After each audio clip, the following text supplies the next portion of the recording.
signed by President Harding. Today, history was made in Chesapeake Bay. Amid the crash of exploding bombs, obsolete battleships were sunk by airplanes for the first time. Veteran Army pilot General Billy Mitchell did what he said he would do. American battleships, which once sailed proudly round the world with the Great White Fleet, and only yesterday were defending America from her enemies, are at the bottom of the sea. The nations have agreed to build no more battleships for 15 years, probably forever. The shipyards are empty.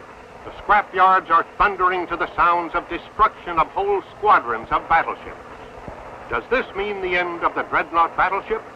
This is what General Billy Mitchell claimed today, and that's what people will be saying all over the world.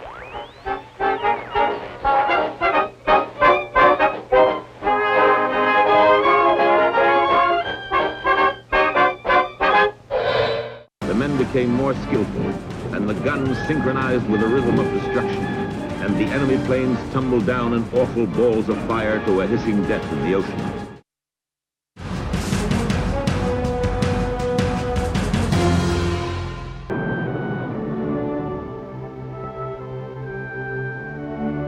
More than 4 decades have passed. Men have fought and died on land and in the air. On the sea, too, a new generation of battleships have fired their guns in anger again and again, have triumphed and then disappeared from the oceans. This is a battleship grave, a memorial to an era of magnificence. The silence that hangs like a pall over these dreadnoughts holds many memories of combat. At present, the big guns are silent, and this symbol of fierce and stately power lies still. She was built because men wanted her. She fought magnificently, and with the end of her era, she was forgotten.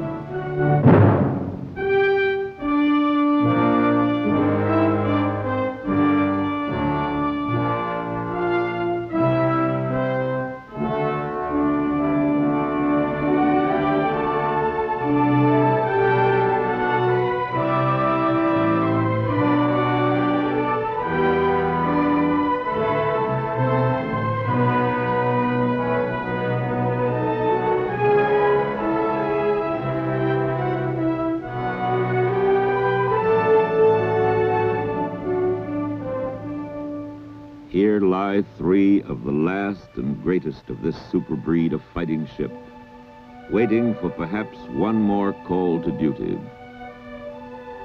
Their names are Iowa, Wisconsin, and New Jersey.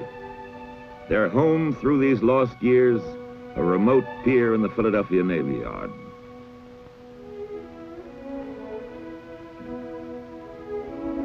The ancestry of these sleeping men of war stems from the first dreadnought ever. It is a fearsome name in naval history.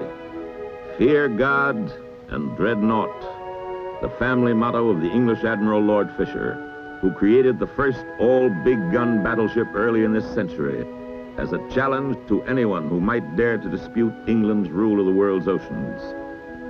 Now these American dreadnoughts look back on the honorable record of their ancestors, with names like Valiant and Warspite, Michigan, Texas, and Tennessee.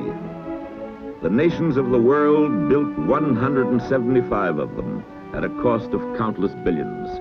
They met their ends in various ways. In combat, blasting to pieces each other's steel hulls, or were sent to the bottom by mine, torpedo, or bomb, or they were broken up in times of peace and national economy. Their rusting, mud-shrouded skeletons litter the beds of the Atlantic, the Pacific, the Mediterranean, the North Sea. In less than the lifetime of a sailor, they had all gone, all but these few kept in reserve, or as mammoth and melancholy memorials to their former greatness, and to a vanished age before missiles and jets deprived the world's armories of nobility.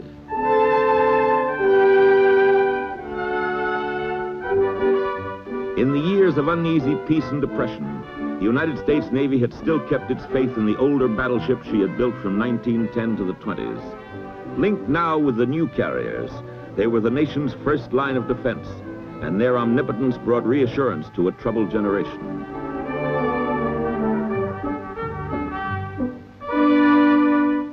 stately line of steel towers and artillery, they signal to the world their power to deter any future enemy. The funeral pyre of Pearl Harbor changed all that. War brought together the old veterans with a new generation of bigger-than-ever dreadnoughts, graceful, swift, invulnerable. The big gun was still needed.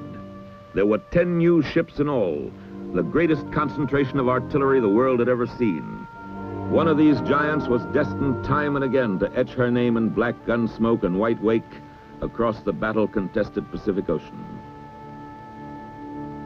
And be with us who follow his leadership, that our loyalty may never be slack, and our courage never wanting. Especially in the day of battle, be close to us. We do not pray for easy lives, but we do pray to be stronger men. We do not pray for tasks equal to our powers, but we pray for powers equal to our tasks. Amen. A dispatch from the Vice Chief of Naval Operations to the Commandant of the 4th Naval District. The Commandant is authorized to place in commission the United States ship New Jersey, the Navy Yard, Philadelphia, May 23rd. In accordance with the foregoing authority, I now direct the New Jersey be placed in commission.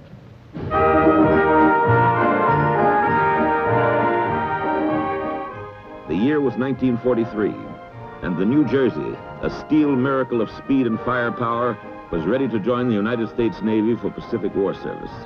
Her gun crews were behind armor 16 inches thick. There was 17-inch steel over other vital parts of the New Jersey.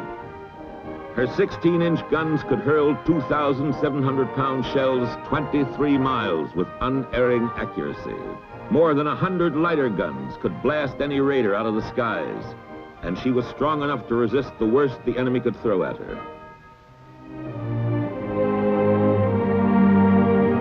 Whither, O splendid ship, thy white sails crowding, leaning across the bosom of the urgent west, that fearest nor sea rising, nor sky clouding?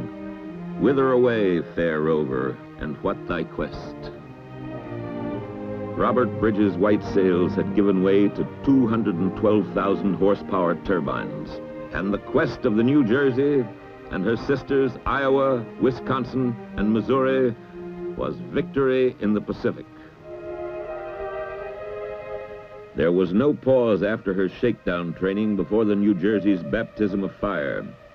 She steamed into the full fury of the battle for the Marshall Islands at the end of January 1944, and the fiercely defended Japanese fleet base at Truk.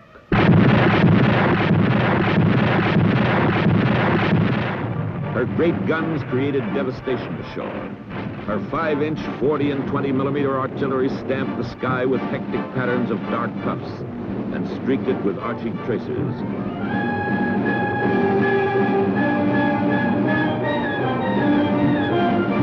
Day by day in the tumult of battle, the men became more skillful, and the guns synchronized with the rhythm of destruction, and the enemy planes tumbled down in awful balls of fire to a hissing death in the ocean.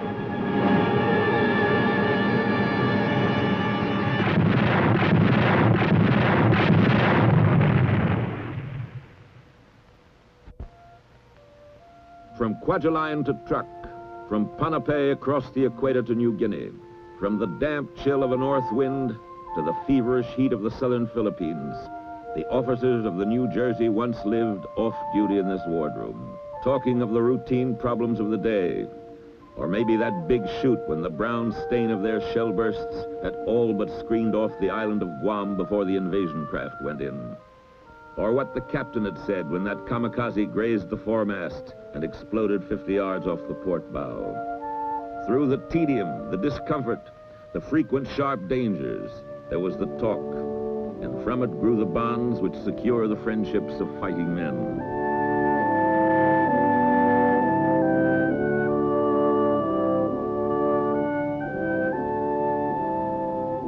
And the captain himself, alone with his responsibilities, arbiter of 3,000 lives, at once warrior chieftain, patriarch, and judge, as well as commander of one of the most powerful vessels of war ever devised by man.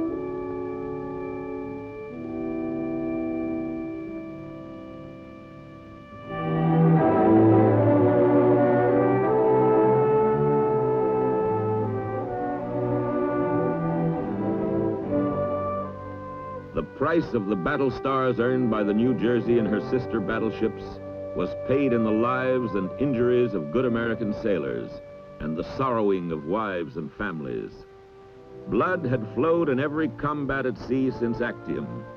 Only the nature of war at sea had changed, and the role of the battleship with it. Billy Mitchell, like so many prophets, had been only half right. The battleship was no longer the ship of the line, whose war was to pound the enemy fleet in a slamming duel. The aerial bomb and torpedo had finished all that. She was a near impregnable steel fortress with great guns to strike with weighty high explosives at land targets and small guns to clear the skies for the new queens of the Navy, those floating airfields, the carriers, upon whom the battleship depended for her own survival.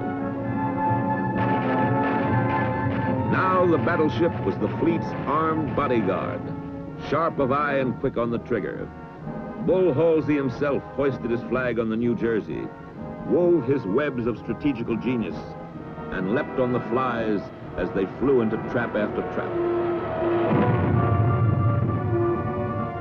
The battles did not cease with the end of the day, for when the sun went down and the stars came out far over the summer sea, and never a moment ceased, ship after ship the whole night long, with her battle thunder and flame, God of battles, was ever a battle like this in the world before? On July 26, 1953, a decade after she was first commissioned, the New Jersey fired her guns in anger, and many thought it was for the last time.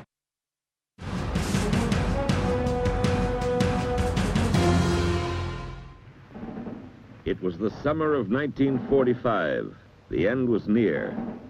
Under the masterly command of Bull Halsey, the New Jersey had fought at the Marianas,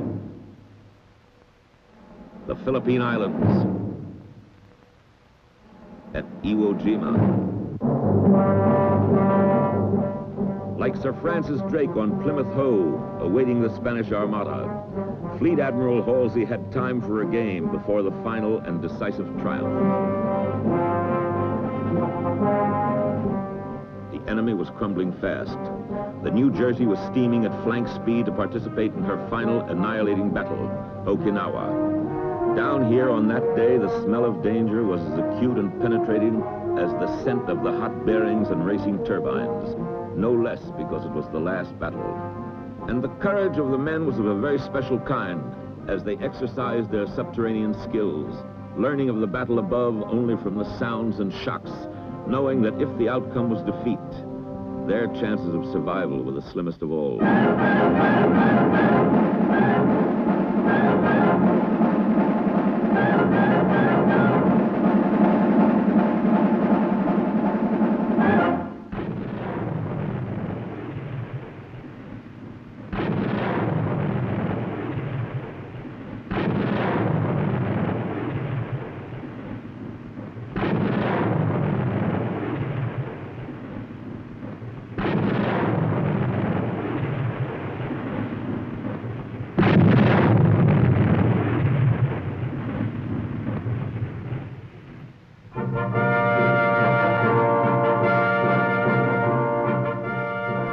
But these brave men of the New Jersey survived.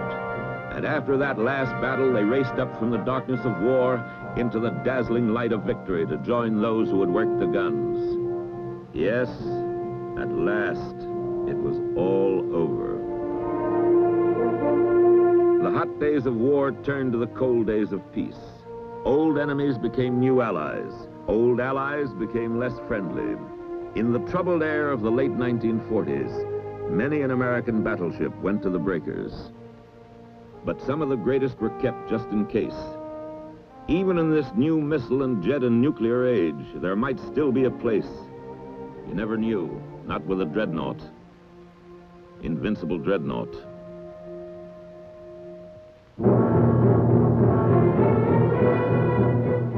Suddenly, the New Jersey's big guns were needed again. They had not lost their power.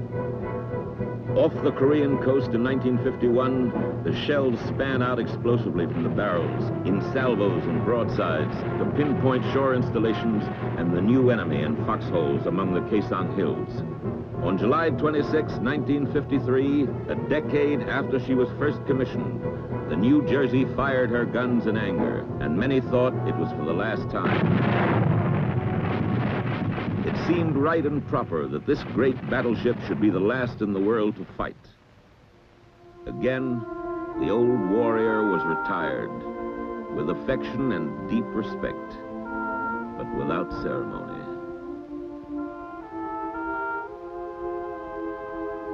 One more decade passed in the life of the New Jersey. She lay forlorn between two of her sisters, a threesome of forgotten men of war. Through winter snows and gales, the unfulfilled promise of every spring, the heat of summer and the renewed melancholy of autumn, the New Jersey still floated, her guns trained fore and aft in the posture of peace. When you mounted the gangway and stood on those muscular decks, looking up in awe at the towering superstructure, the cacophony of war was as distant in time as the ship's history. Now there was only the cry of wheeling gulls and the squabble of pigeons about their nests in the funnel tops. With the touch of a late fallen leaf, a fragment of peeled paint falls to the scarred deck. And yet, here was where sweating gunners beat each other's backs and cried joyful obscenities when that kamikaze had hit the sea just forward of midships. And here, aft on the port side, was where that North Korean shell hit and killed. And this is where Bull Halsey played his last game of deck tennis. I'll bet he won that too.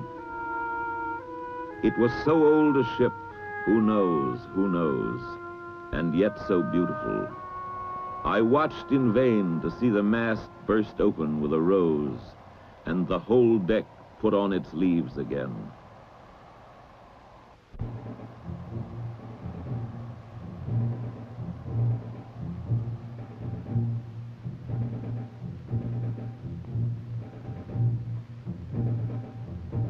It is the summer of 1967, and the air is full of new national anxieties. The New Jersey is suddenly alive again, throbbing to the activity of dockyard workers who have come to prepare the old warrior for sea.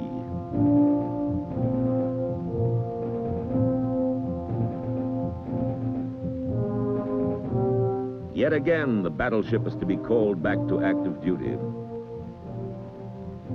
In August, the New Jersey is detached from her old consorts and drawn in slow dignity from her berth into dry dock. Neglected for 10 years, she is again the center of attention. New life comes to the ship as her crew gathers, some fresh to battleship service, others who've known it all before. This man and this ship may be rich in memories, but today is when history starts again, yet still chained with the past by links of men and links of steel. On the New Jersey, men like this fought and saw others fall 24 years ago and 17 years ago, and now perhaps they may endure it all again. For this ship, which has experienced the forces of nature and man, will soon be echoing again to the feet of men who have tasted action, and others who thought that war was something out of history books. The New Jersey's guns are exercised. The massive turbines turn over once more. Paintwork is cleaned down, and steel that was chipped with age is turned first red, then a clean, purposeful gray. A year's work is over. For so long a graveyard memorial, she will soon be a pulsating reality. Main control, stand by to answer all bells. Take in all lines. All right. Lieutenant, clear the ship, sir. On the way. First time I've seen that fantail clear in 4 months. Surely the old ship knows that a new dawn is breaking for her.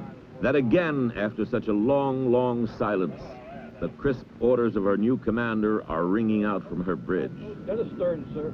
Very well. Starboard engine ahead, 1/3. Starboard engine ahead, 1/3. Chart house, read your line. This is a testing time, when 100 specialists must check 1,000 minute perfections. Main control, bridge, the engines seem to be answering nicely. So the New Jersey is off on her trials, at first slowly and gently downriver. One long blast on a whistle.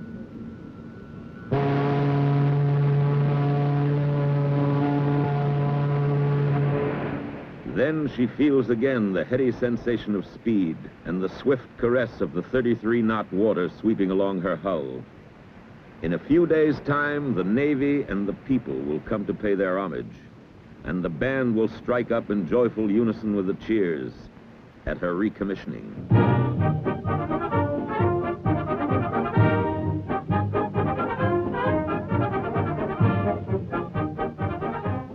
And so this is the day of days. Senior officials, important guests, gold braid. Today we recommission the battleship. New Jersey is most welcome. A touch of the formality, the pomp, and the color the New Jersey deserves to celebrate the start of a new life.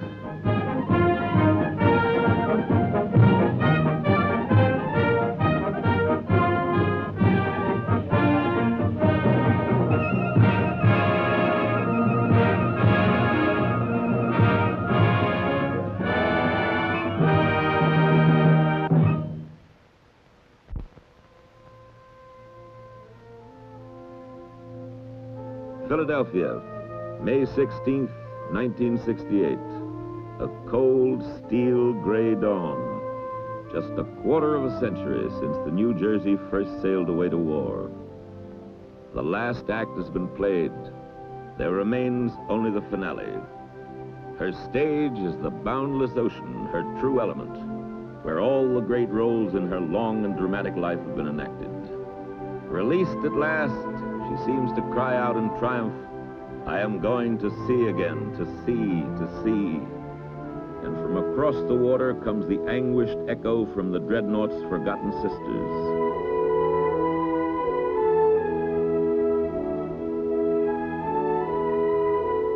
As she slips majestically down the waters of this river, which has known the shape of her keel for so long, heading for deep water and freshening winds, she bears the inheritance of every dreadnought that ever fought on the oceans, of the Invincible that once annihilated a whole squadron and was later blown to pieces at Jutland, the Bismarck that once destroyed the greatest dreadnought in the world and went to the bottom 48 hours later, the Nevada, sunk at Pearl Harbor yet lived to fight again, the New York, Admiral Rodman's flagship in World War I, the Tennessee, Texas, and California, the Dunkirk from France, the Vittorio Veneto, Italy's greatest, Washington, Wisconsin, Prince of Wales, Colossus and Conqueror, Revenge and Royal Oak, Maryland, Mississippi and Missouri, Oklahoma and Arizona. The New Jersey is the last in a long line of a still unvanquished breed of fighting ship. New Jersey, noble American dreadnought, born on American soil, bred in a century of combat at sea.